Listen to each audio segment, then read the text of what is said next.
Mes chers compatriotes, bonjour et bonsoir. Je reviens, cette vidéo n'est que juste en continuité de celle que je viens de faire, il y a de cela quelques minutes précédentes, et dans laquelle je parlais de la grève et du mouvement d'humeur des camionneurs qui se déroule non seulement à Menganga, et qui est en train de s'amplifier dans certaines régions du Cameroun. Je vous ai présenté dans la première vidéo, je vous ai dit que ça représentait une opportunité pour pouvoir acter et créer les conditions pour une reconstitution qui sera réussie au Cameroun, la quatrième qui sera reconstruite au Cameroun.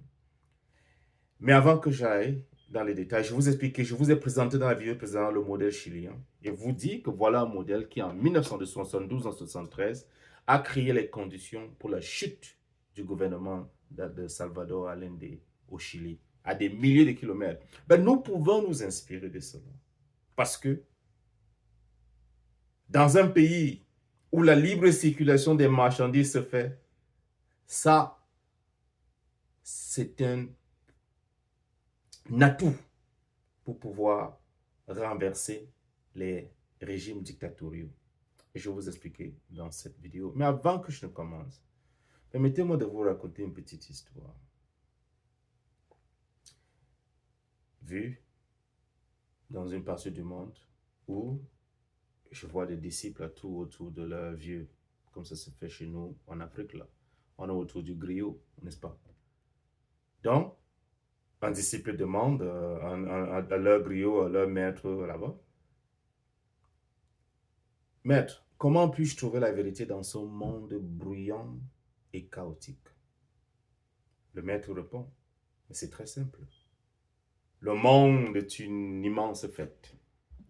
Tout le monde y danse et parle avec ferveur. Pour entendre la vérité, vous n'avez pas besoin de parler plus fort qu'eux. Vous devez simplement arrêter de danser. Comment est-ce que les Camerounais peuvent être moteurs de changement au Cameroun? Passons directement et voir quelles sont les leçons que nous pouvons tirer de là. 3 étapes pouvaient être utilisées pour pouvoir transformer la protestation en force politique. C'est ça. Parce que je vous ai dit, tout effort, toute protestation, tout climat social, je veux dire tout conflit social qui émerge actuellement doit être dirigé vers un seul objectif. Le changement systémique à Yaoundé.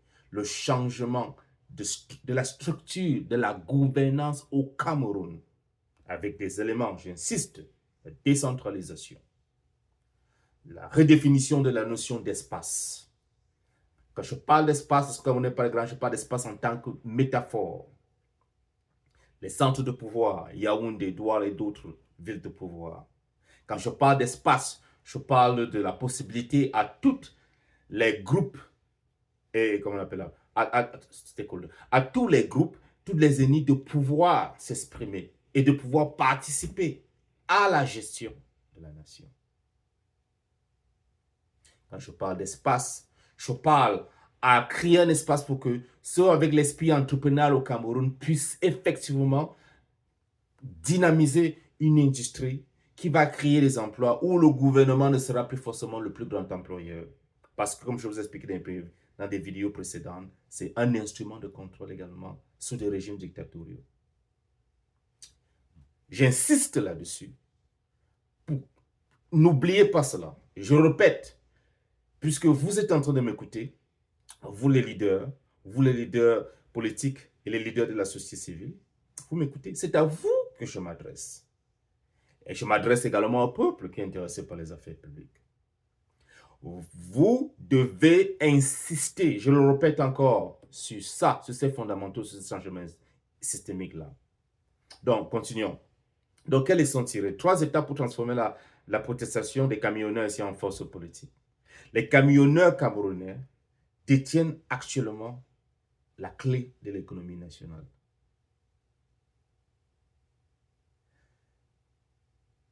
Ça veut dire quoi? Que les temps de protestation courtes et symboliques sont révolus. Non plus, on n'est plus à ça. Nous devons élever cette lutte vers 3 étapes stratégiques. La première stratégie, numéro 1, il faut donc changer le récit, c'est très important. Il faut toujours changer le récit et forger des alliances unifiées. Très, très important. La deuxième étape, il faut maintenir la paralysie au point de blocage nationaux clés. Il faut maintenir la paralysie au point de blocage nationaux clés.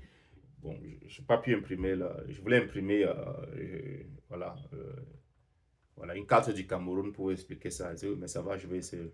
Troisièmement, il faut présenter une feuille de route politique claire pour la transition, parce que nous visons le changement systémique. Donc, voilà les trois stratégies. Troisièmement, présenter une feuille de route politique claire pour la transition, parce que c'est ça qu'on vise. Deuxièmement, maintenir la paralysie au point de blocage nationaux clés. Et premièrement, changer de récit et forger des alliances. Il faut commencer par là. Donc, il faut commencer donc par la stratégie numéro 1. Les camionneurs et les leaders syndicaux. C'est ce que j'en appelle. Depuis là, je ne vois pas les leaders syndicaux. Ils doivent sortir, ils doivent se faire connaître. Les circonstances créent des leaders, je vous disais dans d'autres vidéos. Comme la circonstance a créé Chiroma. Chiroma existait. Madame Ekwe nous dit qu'elle savait déjà que c'était quelqu'un de valable, mais le peuple camerounais ne le voyait pas comme ça. Il a fallu les circonstances de cette élection pour qu'il émerge et qu'il nous montre de quoi il est fait, ce qu'il a dans le ventre. Donc, je m'adresse donc ici aux camionneurs et aux leaders syndicaux. Écoutez-moi, partagez-le ceci. Parce qu'ici, je ne fais pas dans le commentaire, c'est pratique. C'est pratique. Ce que je fais, c'est pratique. Je suis un acteur syndical moi-même. C'est pratique. Vos revendications initiales, bien évidemment, sont légitimes. Mais elles sont trop modestes face à l'ampleur de la crise nationale que le pays connaît. Vous le savez. Par conséquent, première des choses, vous devez élever vos exigences. Cessez de demander une baisse des coûts du carburant. Cessez de demander des embêtements sur les routes, tout ce genre de choses. Non. Commencez à exiger la fin de la corruption systémique qui rend ces coûts si élevés en premier lieu, c'est par exemple les coûts du carburant.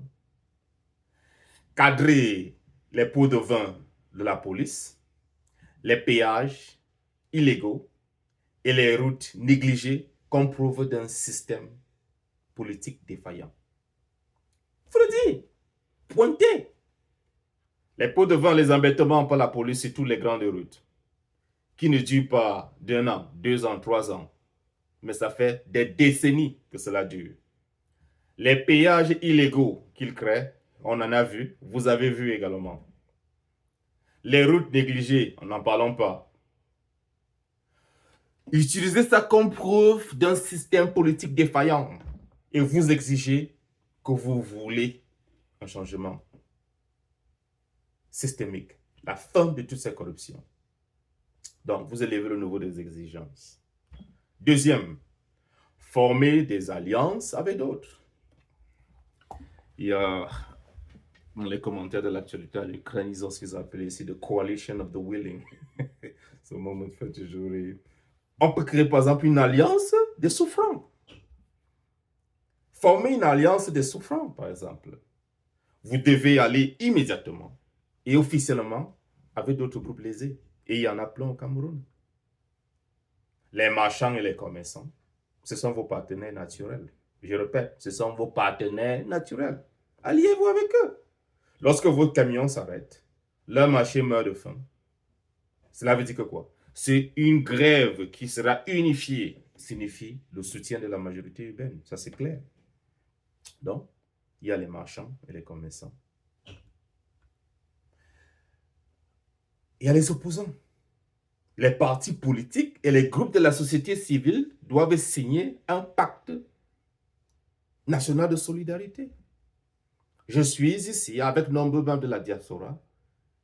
Sur ma page de cette chaîne, ce que j'ai défini, c'est la solidarité transnationale, qui est très important, que j'ai lancé. Et c'est ce que nous exerçons. Maintenant, il faut entre vous une solidarité nationale. Vous devez avoir un pacte de solidarité nationale entre l'opposition véritable et le syndicat des camionneurs pour un changement systémique. Ça, c'est la stratégie que vous devez avoir. Voilà. Donc, vous devez vous accorder dans ce cadre avec les partis d'opposition sur le fait que la résolution économique ne peut être acceptée sans une feuille de route politique claire pour le changement. Je répète, vous devez vous allier, les syndicats le font tous les jours à travers le monde. Vous alliez avec les partis politiques de telle manière qu'il y a un agrément que la résolution économique de ce problème ne peut se faire sans une feuille de route politique claire pour le changement. Cela va mettre fin à l'isolement de la grève. Sinon, cette grève, ce n'est qu'un phénomène isolé. Et voilà, je m'inquiète parce que je n'ai pas encore vu de leaders syndicaux émerger de façon claire, avec des doléances claires. Et voilà où j'en appelle donc au président en exil de se prononcer. Et j'en appelle aux leaders en exil de se prononcer. Et j'espère que Mme Com, son porte-parole, va se prononcer et va les rencontrer pour qu'ils s'entendent sur une feuille de route commune et qu'ils présentent leur doléances claires, non seulement de résolution économique, mais avec une feuille de route politique claire au gouvernement en place. Je vous remercie énormément. Ça fait 11 minutes, près de 12 minutes qu'on parle. Je reviens dans la prochaine vidéo sur la stratégie numéro 2. Comment maintenir la paralysie au point de blocage nationaux clés. Très, très important.